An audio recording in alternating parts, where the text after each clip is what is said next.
नमस्कार साथियों, जैसा कि आप सभी जानते हैं कि बांग्लादेश की पूर्व प्रधानमंत्री शेख हसीना के खिलाफ इंटरनेशनल क्राइम ट्रिब्यूनल में काफी समय से मामला चल रहा था और इस चीज को लेकर आज फाइनली वर्डिक्ट आने वाला था और अब वो फाइनली वर्डिक्ट आ चुका है।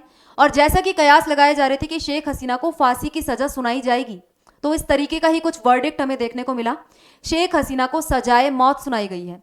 शेख हसीना के साथ साथ उनके जो पूर्व गृह मंत्री थे, उस समय पर गृह मंत्री थे, उन्हें भी फांसी की सजा सुनाई गई है। 5 तरीके के गंभीर आरोप शेख हसीना के ऊपर लगाए गए हैं। तो जानेंगे आज के सेशन में कि किस तरीके के आरोप इनके ऊपर लगाए गए एग्जैक्टली। इसके साथ ही जजमेंट के अलावा, मतलब उन्हें फांसी की सजा देने के अलावा और किस तरीके का आदेश शेख हसीना को लेकर कोर्ट के द्वारा दिया गया, बांग्लादेश में इस वक्त किस तरीके की सिचुएशन है, सारी ही चीजों की चर्चा आज के सेशन में हम लोग करने वाले हैं। तो चलिए सेशन की शुरुआत करते हैं। मेरा नाम है चारू गुप्ता और मैं स्वागत करती हूँ आप सभी का चारू एजुकेट्स पर। तो दोस्तों, बात यहाँ पे हो रही है बांग्लादेश की पूर्व प्रधानमंत्री शेख हसीना की और उनको सुनाई गई फांसी की सजा की। काफी समय से, सुबह से ही इस चीज को लेकर कोर्ट में लाइव प्रोसीडिंग्स चल रही हैं। ये कोर्ट के अंदर के दृश्य हैं जो बांग्लादेश से आपको सुबह से देखने में मिल जाएंगे और इसी चीज का लाइव प्रसारण भी किया जा रहा है। बाहर बैठकर भी लोग इस चीज को देख रहे हैं। बड़े पर्दे पर लगाकर कोर्ट के अंदर जितनी भी प्रोसीडिंग्स चल रही है उसमें उसको बांग्लादेश के आम लोगों के द्वारा भी देखा जा रहा था। अब जैसे ही फांसी की सजा इनको सुनाई गई, तुरंत ही सुर्खियां बननी भी थी। काफी समय से लोग इस फैसले का इंतजार कर रहे थे कि क्या फैसला आईसीटी के द्वारा सुनाया जाएगा। और अब आईसीटी के द्वारा जब फांसी की सजा इनको सुनाई जाएगी तो ये तो और भी बड़ा यहाँ पे खबर बनती है, और भी ज्यादा बड़ी सुर्खी यहाँ पे बनती है। अब शेख हसीना पर केस किस तरीके का लगाया गया था या फिर इन पे आरोप किस तरीके के लगाए गए थे। 2024 के अंदर जो छात्र आंदोलन हुआ था, उस समय पर जब तख्ता पलट हो गया था, शेख हसीना ने भारत के अंदर शरण ली थी।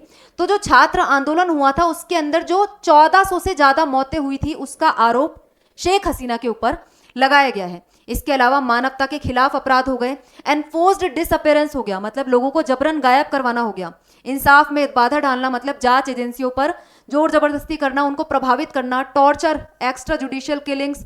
तो इस तरीके के काफी गंभीर आरोप इनके ऊपर लगाए गए, जिस चीज को लेकर आईसीटी के अंदर मामला सुना जा रहा था। और अब फाइनली यहाँ पे इनको सजाए मौत, फांसी की सजा कोर्ट ने सुनाई है और इन सभी आरोपों को कोर्ट के द्वारा सही माना गया है।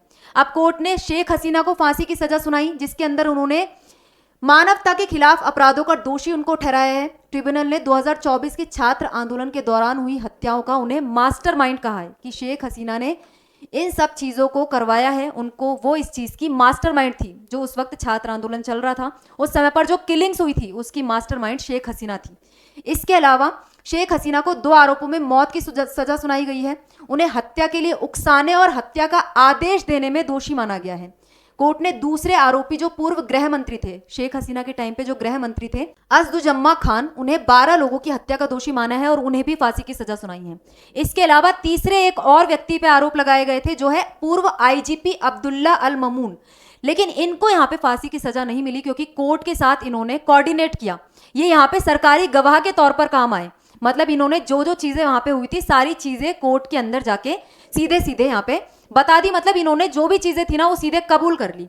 5 साल की जेल की सजा इनको सुनाई है। ममून सरकारी गवाह बन चुके हैं, मतलब उस समय शामिल ये भी थे, ये कह रहे हैं कि मैं शामिल था इन सब चीजों में, लेकिन ये सरकारी गवाह बन गए, इसलिए इनकी सजा को यहाँ पे कम कर दिया गया। कोर्ट ने शेख हसीना और असदुजम्मा कमाल की बांग्लादेश की प्रॉपर्टी को जब्त कर लिया है। असदुजम्मा भारत के अंदर शरण लिए हुए है। पिछले 15 महीनों से, जब से यहाँ पे तख्ता पलट हुआ है, तब से ये भारत के अंदर आए हुए हैं।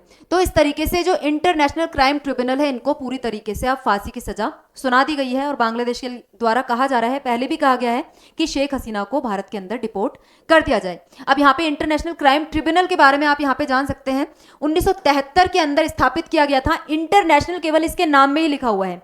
इंटरनेशनल किसी भी तरीके का जज इसके अंदर अवेलेबल नहीं है। कहीं आपको नाम से ऐसा सुन के लगे कि इंटरनेशनल क्राइम ट्रिब्यूनल है तो इसके अंदर इंटरनेशनल लेवल का कोई जज यहाँ पे बिठाया गया होगा, ऐसा कुछ नहीं है। पूरी तरीके से बांग्लादेश की एक संस्था है।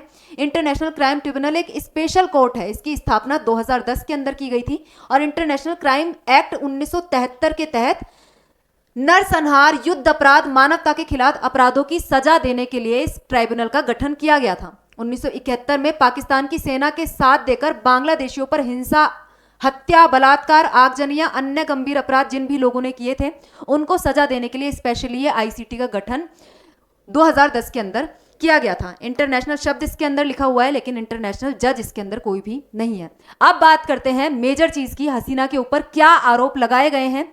वो सारी चीजें आज के दिन जो जज ने बताई है, जजेस ने जिस तरीके का जजमेंट दिया है, वो हम यहाँ पे डिस्कस करने वाले हैं। हसीना के मामले में कोर्ट ने 453 पेजों का जजमेंट लिखा और इसे 6 हिस्सों में बांटा गया। तो देखते हैं कि क्या क्या इस चीज के अंदर बताया गया। इतना बड़ा जजमेंट इसमें लिखा है। 5 आरोप शेख हसीना के ऊपर लगाए गए हैं। आरोपियों पर हत्या की कोशिश, यातना देने का आरोप है। पहला आरोप ये, चार्जशीट में कहा गया कि हसीना ने पुलिस और आवामी लीग से जुड़े हथियारबंद लोगों को आम नागरिकों पर हमला करने के लिए उकसाया है, इसे बढ़ावा दिया और हिंसा को रोकने में नाकाम रहे। पहला आरोप यह लगाया गया है। दूसरा आरोप, हसीना ने छात्र प्रदर्शनकारियों को दबाने के लिए घातक हथियार, हेलीकॉप्टर और ड्रोन का इस्तेमाल करने का भी आदेश दिया। तीसरा आरोप 16 जुलाई को बेगम रुकैया यूनिवर्सिटी के छात्र अब्बू सैयद की हत्या से जुड़ा हुआ है। आरोप में कहा गया कि हसीना और अन्य ने इस हत्या के आदेश दिए, इसके लिए साजिश रची और इस अपराध के अंदर शामिल रहे, मतलब इनसे रिलेटेड है ये तीसरा आरोप। चौथा आरोप है कि 5 अगस्त को ढाका के चाखार पुल में 6 निहत्थे प्रदर्शनकारियों की हत्या कर दी गई। यह भी कहा गया कि हसीना के सीधे आदेश, उकसावे और मदद और साजिश की वजह से हत्या हुई है। आरोप नंबर 5 प्रदर्शनकारियों की गोली मारकर हत्या करने को कहा गया। अब ये सारे आरोप इनके ऊपर यहाँ पे लगाए गए हैं और ये 5 गंभीर आरोपों को ध्यान में रखते हुए ही और जितने भी सबूत मिले हैं इनके खिलाफ, कॉल रिकॉर्डिंग्स है या फिर इनकी जो बातें हैं, कम्युनिकेशन जो लीक हुआ है, उसको लेकर, उसको सुनकर सब तरीके से ये सजा यहाँ पे कह रहे हैं कि यहाँ पे हमने सुनाई है।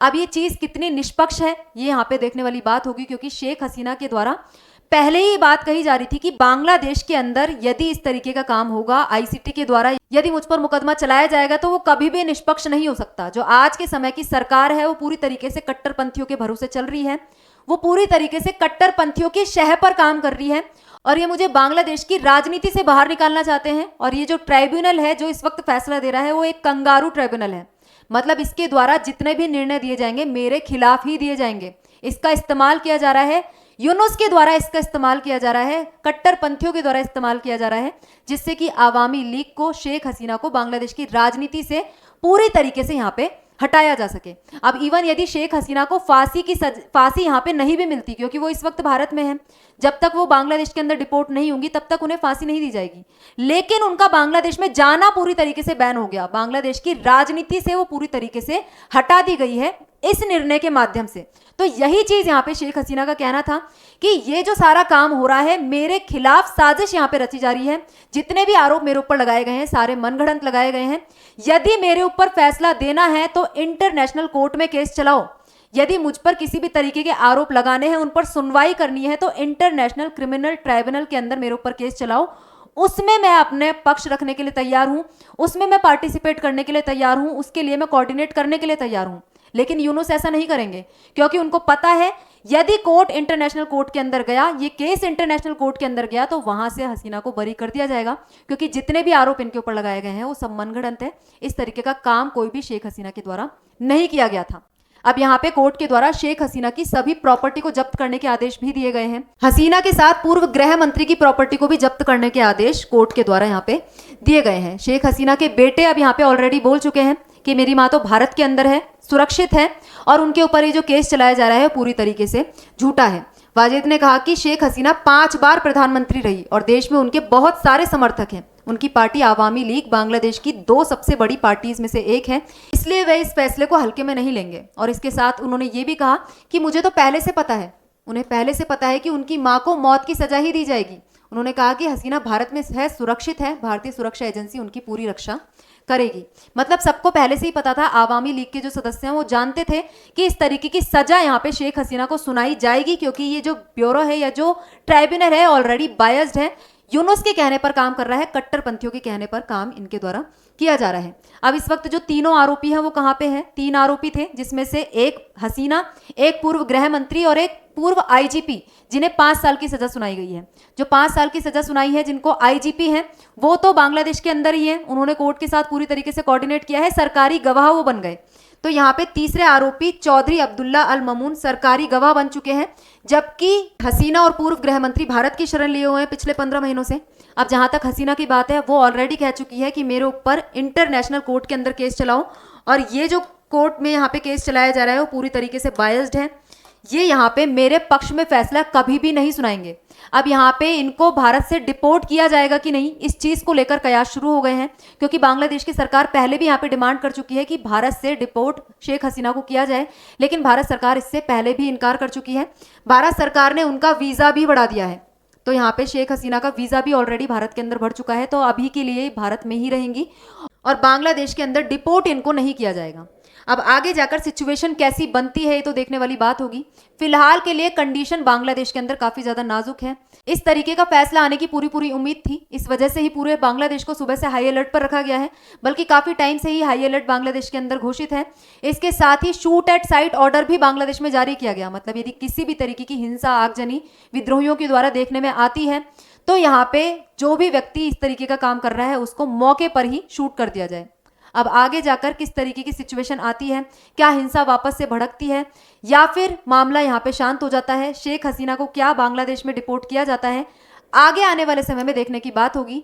जिस भी तरीके की अपडेट्स आएंगी वो हम यहाँ पे डिस्कस करते रहेंगे। आप लोगों का इस मुद्दे पर क्या मानना है कि क्या आईसीटी के द्वारा जो फैसला सुनाया गया है शेख हसीना को लेकर वो ठीक है, क्या ये फैसला निष्पक्ष है? अपनी राय कमेंट बॉक्स में जरूर से बताइएगा। मिलते हैं किसी नए मुद्दे के साथ नई वीडियो में। जय हिंद, जय भारत।